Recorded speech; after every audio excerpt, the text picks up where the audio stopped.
ថ្ងៃគ្មានសល់វ័យសងគេសត្រមរបស់សពតែសដីចំណែកខ្ញុំមិនតន់សល់អីអនាគតឲ្យគិនបែបណាកាលនេះខ្ញុំតស៊ូនឹងដែរតែជីវិតហាក់គ្មានផ្លែផ្កាចង់ស្រែកសួរព្រមលីខិនថាពេលណាបើកផ្លូវឲ្យខ្ញុំដើរ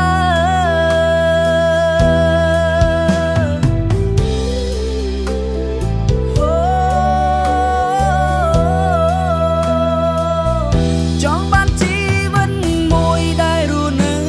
រស់ល្អប្រសើរមានដំណើរជីវិតរីងរីដូចគេ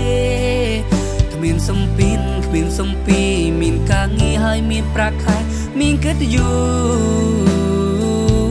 ចង់បានជីវិតល្អតែក្រុមយ៉ាងបានត្រឹមតែស្រមៃព្រោះអ្វីៗដែលយើងពងសុទ្ធតែនៅខ្ពស់អន់ចំណេញអន់ជំនាញប្រឹងធ្វើការបានតែមួយរូបបានមួយរូប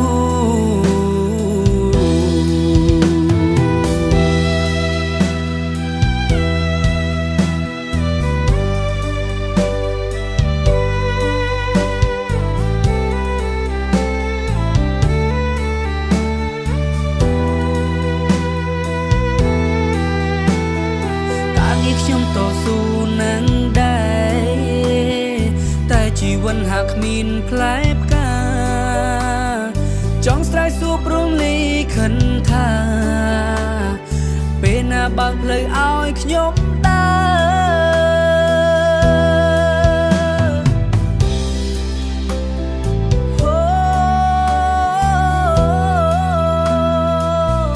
ចង់បានជីវិតមួយដែលរស់នៅជីវិតរីងរីដូចគេគ្មានសំពីនគ្មានសំពីមានការងារហើយមានប្រាក់ខែមានកិត្តិយសចង់បានជីវិតល្អតែក្រុមយ៉ាងបានត្រឹមតែស្រមៃព្រោះអ្វីៗដែលយើងពងសុទ្ធតែនៅខ្ពស់អន់ចំណេញអន់ជំនាញប្រឹងធ្វើការបានតែមួយរូបបានមួយរូប